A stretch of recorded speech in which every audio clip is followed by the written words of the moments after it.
So, do I sign here? Okay. Ah! Oh, hi there. Welcome back. Today we'll be exploring what is the new recent game that I've been addicted to since launch, and played 8 hours straight since launch, and still probably going to put hundreds of hours into it. So, what is Cult of the Lamb? Well, Cult of the Lamb is an action roguelike that takes town management and mixes them in a blender to create this beautiful of a game. The game also takes a top-down view similar to Don't Starve's art style. There will be also spoilers, but don't worry, I'll tell you when to look away from the video, or when spoilers will start appearing in the video.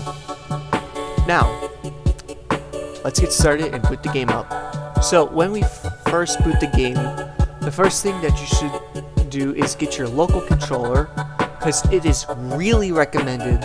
I've already tried this on keyboard and mouse, and all I have to say is that it's really bad, and the controls are everywhere on the keyboard. So, using the controller will help you play through this game with ease. Once you got your controller ready to play on, we can officially start the game.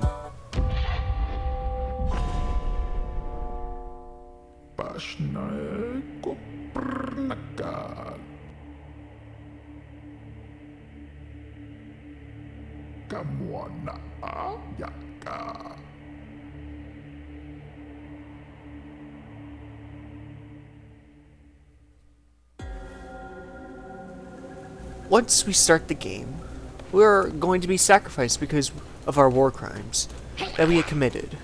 We can't escape this because we have 2 bodyguards behind us that are blocking our way of escape. The only way we can go is forward towards our demise and execution.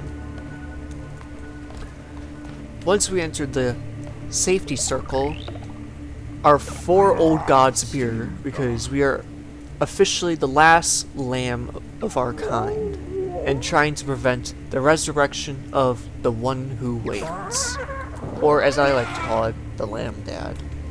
So once we get executed, we go meet the Lamb Dad.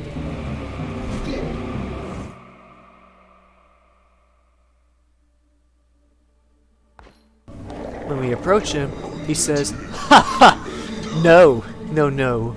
I can't let you die just yet," and then proceeds to tell you to start a cult and kill all heretics that go against the Lamb Dad's crown, and proceed to make you immortal with god powers. I like where this is going.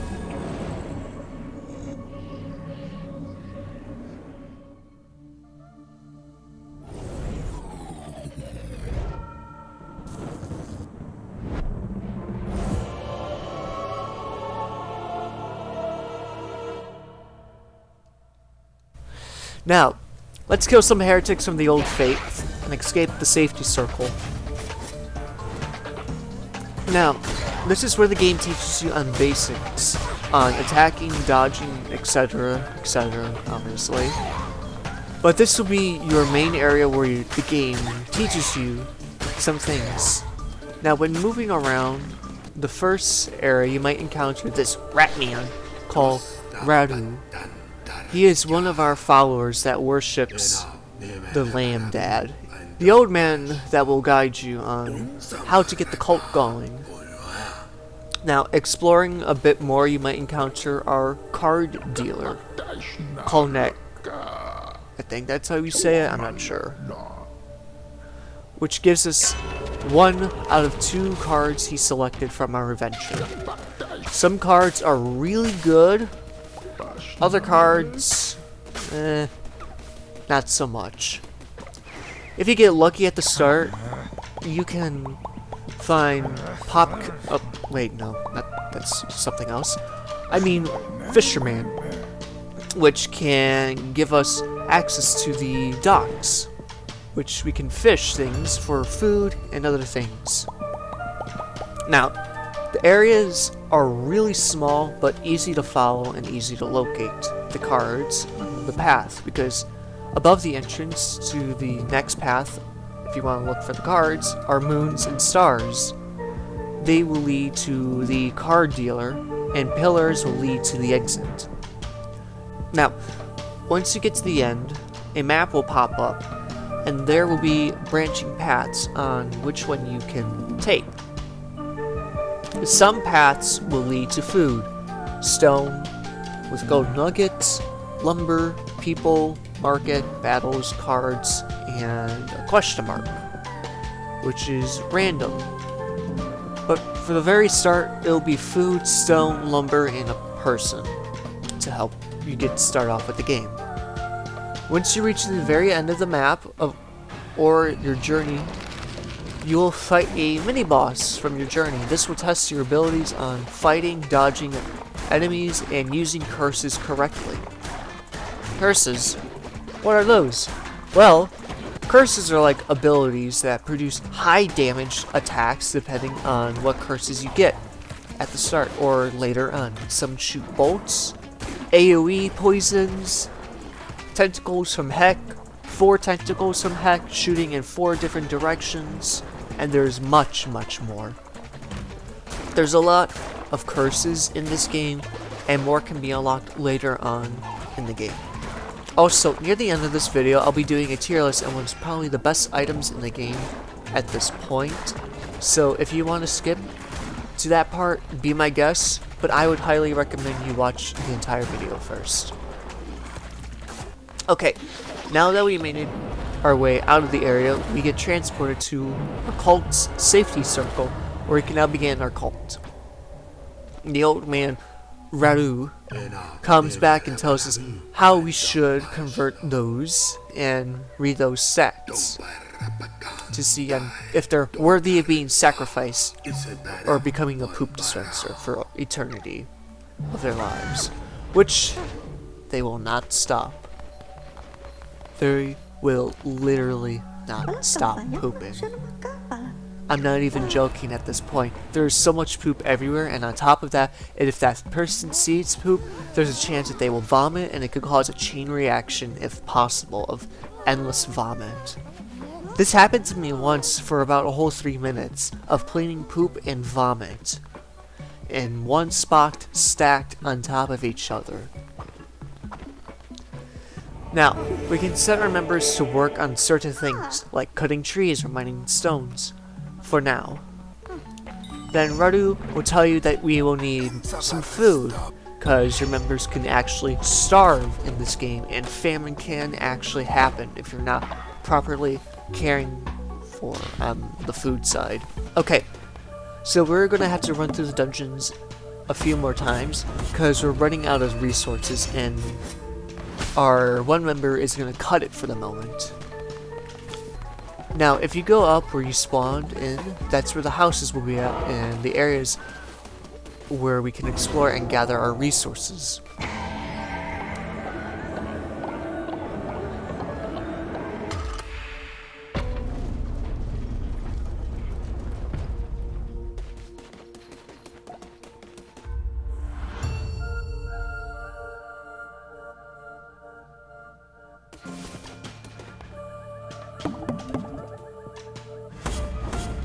Once you manage to get enough resources, you can start building some new buildings that are required to start your cult.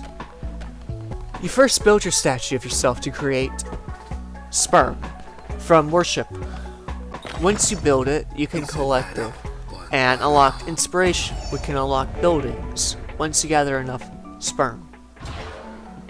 The next building is your church, where you can do daily sermons for the moment to increase your followers' blind fate to follow you. With each sermon, you'll generate separate souls to unlock combat abilities, weapons, and stat boosts. Once you select the things you want, Radu will then say, "Hey, get some commandments, like from that other religion." So that's what you do in the Darkwoods during this expedition. Radu is like, "Wait, let me give you this for your crown abilities that I've been holding on to this entire time." Alright, so this small little area, when he gives you it, this is where we can test our newfound abilities. To see on how they work and how powerful they can get. Alright, now let's continue our exploration during the start of each battle. You will encounter a statue of one of the old god statues, which is pathetic, because you can steal their followers' sperm from the statue and collect it as your own. Once you gather your commandments, the game will give you a bonfire ritual where we need bones of the heretics we killed, so the old man rat sends us to collect some. During our adventure, we might encounter the car dealer's brother. He sells us weapons and abilities of our pickings. You can find them from the swords hanging above the path. Okay. Once we collect the bones from the heretics, we get a call from the Lamb Dad, and he says that, hey, do you want to read people's minds? Well, here you go.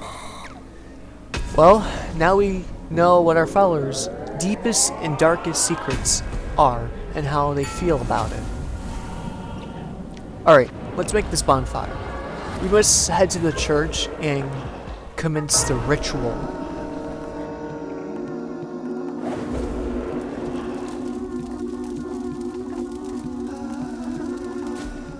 Once we finish the ritual, or should I say, the fire hazard, Radu tells us we can make our followers more loyal to our cause by bribing them with gifts and blessings to increase their level. So, if you gathered items like charms from your explorations, we can give them to your followers. Some of the items include longer life, never sleeping, double harvest, and double worship.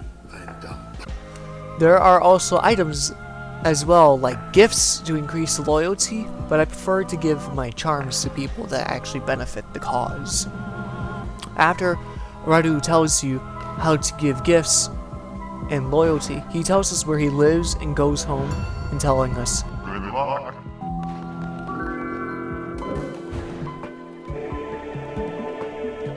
At this part of the game, you can choose what to do next on the list, where you can explore areas, kill bosses, or tend to your cult of people. We can also finally name our cult. Our first member of the cult will approach us and ask, "Leader, we need a cool name for our cult. Do you want to name it?" This might take a while, but for me, I at least know a name that we can do. Once we got our name set, let's visit Radu. Once we get there, we can enter his home and he offers us to play a game. Well, more so a mini game, where if we beat him on the first time, we get cards, and on the second time, we can bet money to win. But this is optional. Okay, let's go back to the Dark Woods for now, because we can fight the boss now in the Dark Woods. Just make sure that your members are fed before you leave, okay? Because I don't think we want them starving. Okay, let's go through the area to fight a boss named Leshy. No, not the one from Inscription. No. That's a different one completely. Now, this part is a spoiler to the bosses. If you want to skip it to this timestamp on screen, that's your option, but, you know. So, if you didn't skip this part, or don't care, we now can explain on what Leshy's battle is about.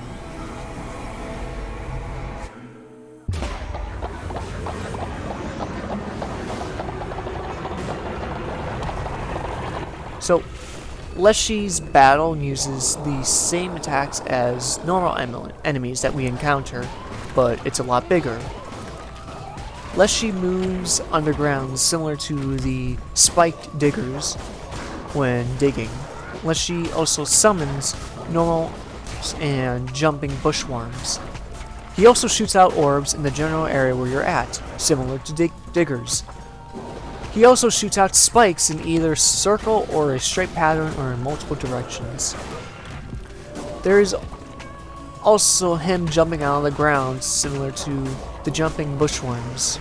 Finally, he just swings his head around trying to hit you. Note, Leshy's attack patterns are easy to read when he's about to attack. If he's about to fire, his pellets at the bottom part of him turns green and moves before firing. Spiked attacks is when he is charging and the orbs at the base are not moving. Determining on what spiked attack he is going to use is like 50-50, because it could be either one or the other. But it's in somewhat of a pattern where he fires multiple in the circles, but besides that, the battle is relatively easy. You can attack him twice if he fires spikes, and 3 times if he fires the pellets. When we kill him, we can collect his heart, which can turn into some really good abilities that we can use at the church.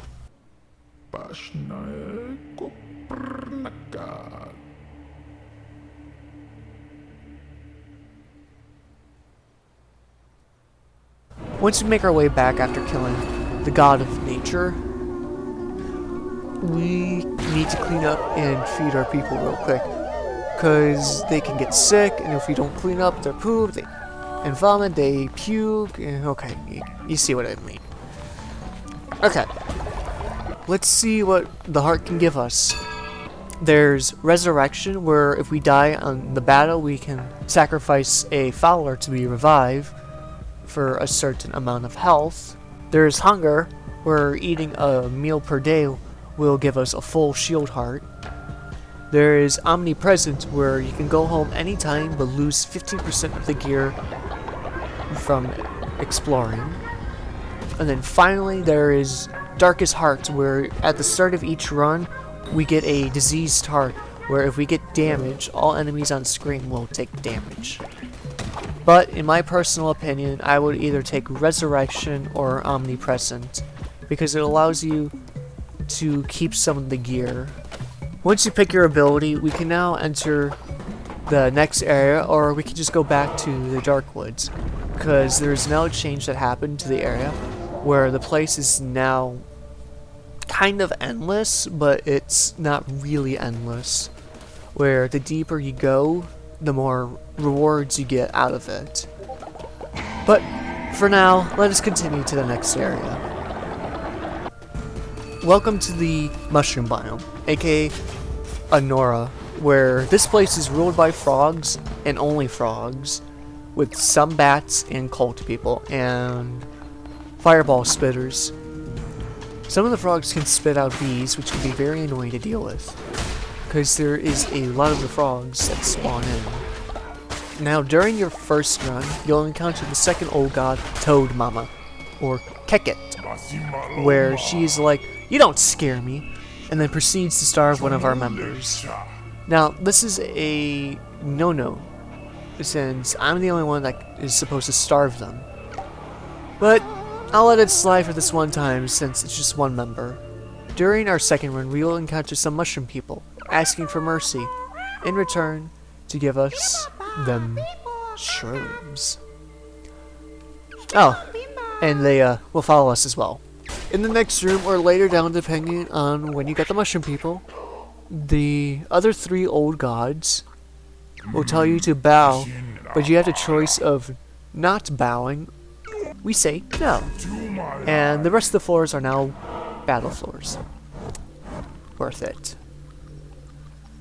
Once you beat the area, Lambdad says that we should give him some money, so he can give us some more power.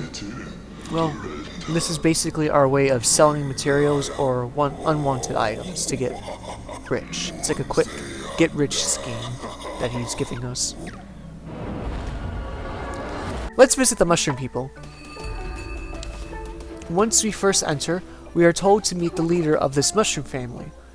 Well, let's look around, since we are in a market, and some of them are selling cards to us. Okay, now let us meet the leader. Sozo, the mushroom terror. Literally, he terrorizes his mushroom people. If they fail to do their task, he will rip them apart, mostly their heads. I like this guy. I'll let him join our cult. So, Zozo demands us mushrooms.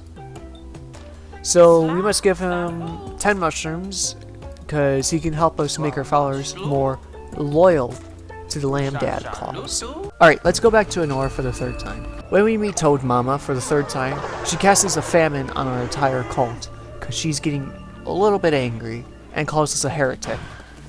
Now, this is the final straw. We're gonna have to kill Toad Mama for calling us that. Okay, now we might have to speedrun this, because if we don't, then our followers will die.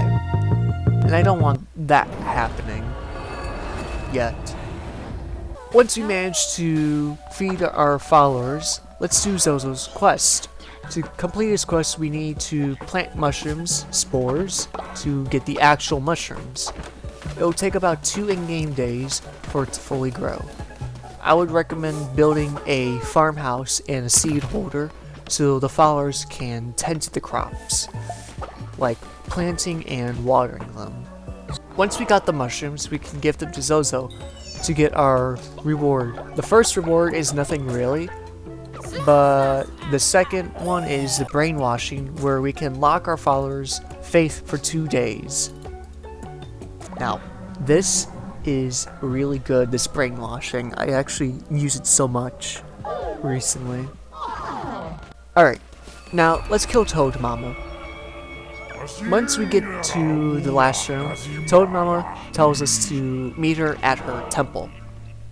On the way, we will meet a friend of Ratu, Flinky the Snake. We now can play Knucklebones with him now. Alright, onwards to Toad's Fort.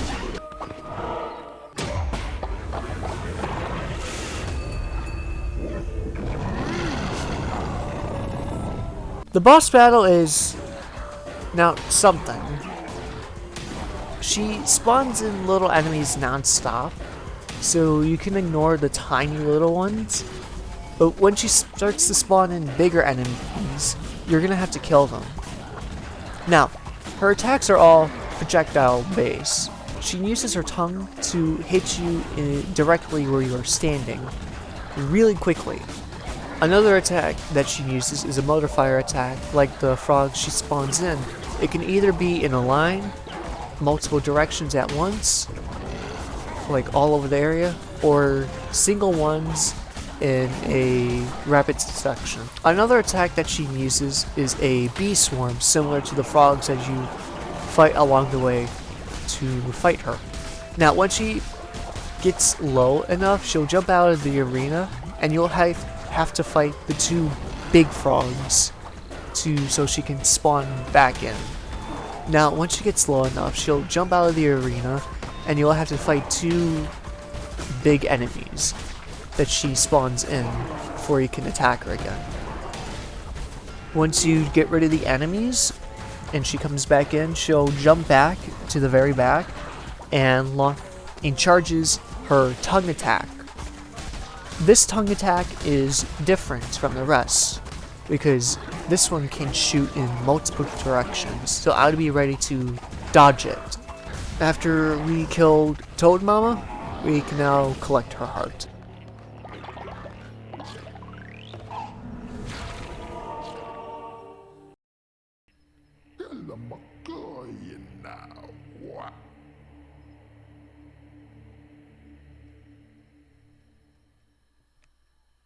Alright, once we upgrade or buy our new abilities, let us do some upgrading to our cult and move on into the swamp biome where we will go and fight Squidward.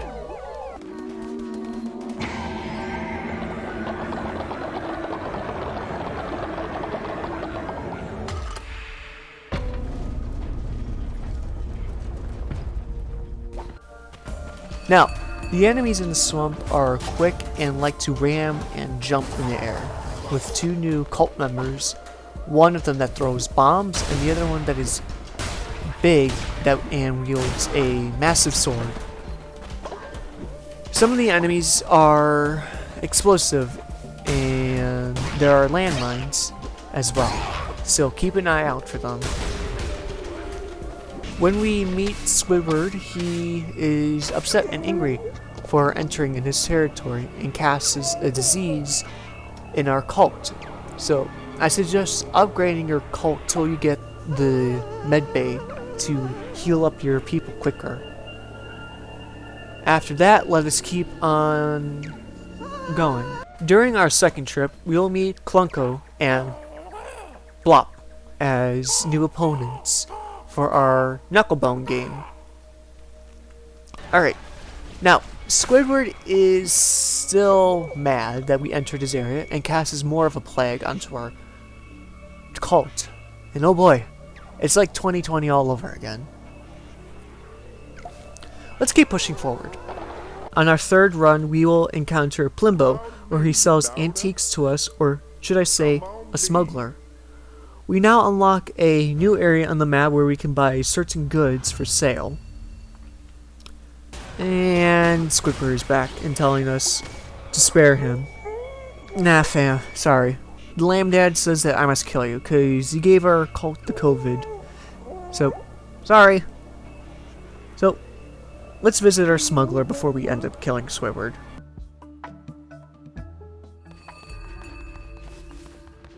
So he tells us that since we are killing old gods, new enemies called witnesses spawn in, where if we kill one, we get its eye, in return give it to our smuggler for a reward. Alright, let's go back to Squidward's temple to murder him. During our time making our way to Squidward's, Spider God appears and tries to stop us from progressing with Australian spiders that are the size of you. But we succeed and move forward to kill Squidward. Now, Calamar can be difficult to kill since he's constantly spawning fast, jumping enemies.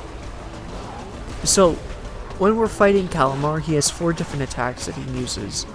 Calamar uses his main attack, which is a sword, and tries to move close as possible towards you to close in the distance. His second attack is a bell, which fires quite a few attacks, which are in circles, multiple lines, a giant circle, and circles with holes in it. His third attack is a dagger, which if you stay too close to him for too long, he ends up doing a quick jab to get you. The fourth and final attack is him summoning more enemies on top of the enemies that are naturally spawning in.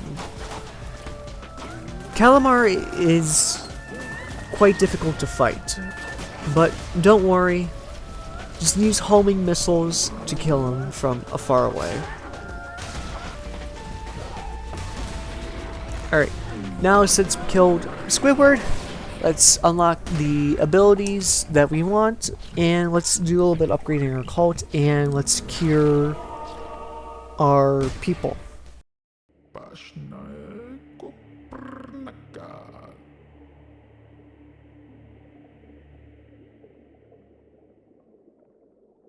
After we gather 12 followers, we can now go to Australia and fight Shamara, or Spider God.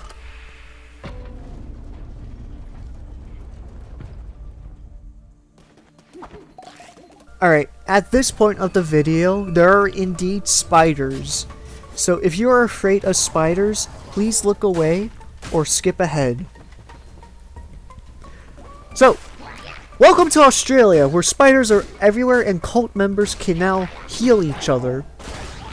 After clearing a few rooms, Spider God talks to us in riddles and tells us what the Lamb Dad's name is. Narender. And then he proceeds to... Huh? Wait. Whoa. He's using our members to attack us? Oh, no. The spider is going to die. Oh, yeah. During our adventure, we will also encounter this, which will lead us to Midas's cave, where we must wait 7 days before opening something. Plus, everything in there will cost gold bars. So I would prepare on stacking gold bars if you want some items from there. Now, during our third run of Australia, we will encounter a giant turtle named Shrumpy. He is another player for the Knucklebones game, and probably the last one. Spider God comes back and puts doubt in our mind and forces us to kill 2 more of our followers. I am not liking this. I really want to kill the spider. Once we get to the final area, let's kill Shamora. Now, Shamora's attacks are quite fast, and they will try to keep close to you as much as they can for quick slashes. Another attack where Shamora will launch bombs out of its rear in multiple directions. Another attack is where they will jump around launching projectiles in circles for 4 times, or just jumping around. Finally, the last attack that Shamora will use is a launching attack where they will shoot a web and land on the spot where you're at and then swipe. Alright, once you kill Shamora, Lamb Dad calls us back and asks us to free him and return the crown, saying that we're not worthy of the crown. How about no? We're gonna keep this crown from him, and let's kill him, because I think we are worthy.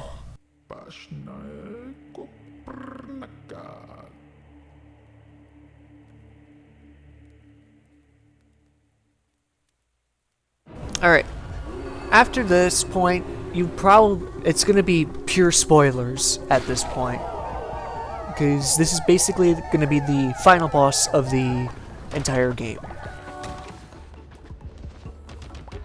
Alright, after upgrading your cult to either the max and getting possibly almost all the weapons, this is up to you if you manage to get an upgrade, you will then enter a gateway where you must have 20 followers to reach the Lamb Dad to confront him.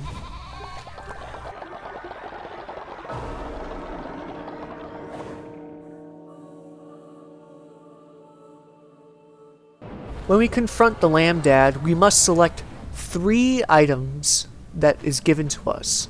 1 ability and 1 weapon. It can range from being really terrible weapons to really OP weapons. But once we select our weapons, let's meet the Lamb Dad. Now, we approach him, and we are given a choice to either refuse the crown to keep it to ourselves, or give it back.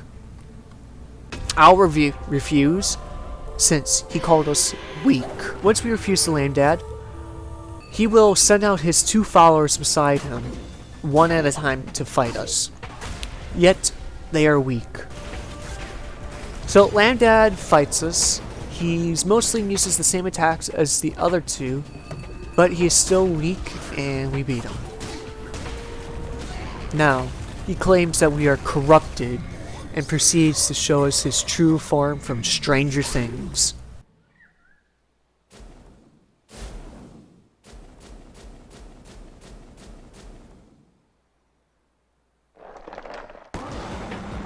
Now, during this fight, we must attack the eyes that he sends out, which we must destroy. And every time we destroy an eye, he fires lines into the arena trying to hit us that cover the entire area. Now, after we beat the eyes, we can now take chance of killing him. Once we beat Lamb Dad, he has changed into a lesser form, where we are given another choice to either spare or murder him.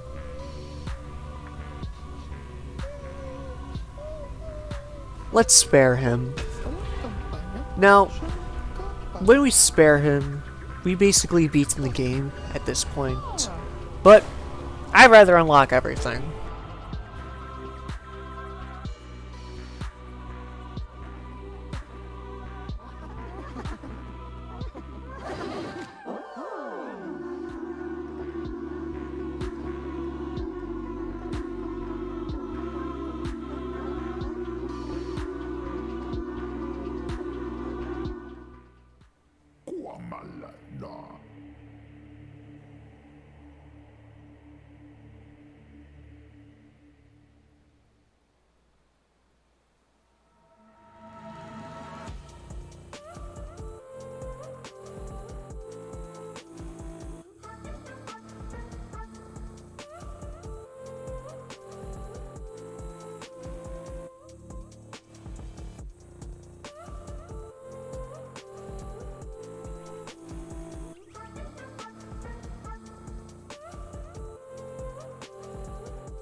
Alright, once we go back to the cult, we can now unlock the One Who Waits, or Lamb Dad, as a member, where he has one special ability, or one special stat, which grants him immortality, where he will not die. So, if you want to marry someone, this could be your chance of marrying him, but I would give it a thought first. If you guys skip to this part, that is up to you. This part is now the tier list. The first thing I'll say is this will spoil weapons, but at this point you probably don't even care. So, at this point in typing the script out, I currently have 35 hours put into it, the game, and from what I felt, these are my standings on what the weapons are like in the game. Alright, so this is the layout that I given thought about for weapons. That's my tier standing. You could base your thoughts about it, but like I said, this is 1.0.11 patch. Here are the abilities that are what I think are good in this tier. Seeking Hounds is really broken, I will say that. And here is my standing on the cards, on what I believe are strong in this case, or really useful when I'm adventuring. The clothes also have benefits, but this is basically up to personal preferences since they're interchangeable. Most of this run I've been using clothes that will cause my curses to do double the damage but removes half my health. There is also another one where damage will keep building up if you keep killing enemies, but you'll lose it if you get damaged.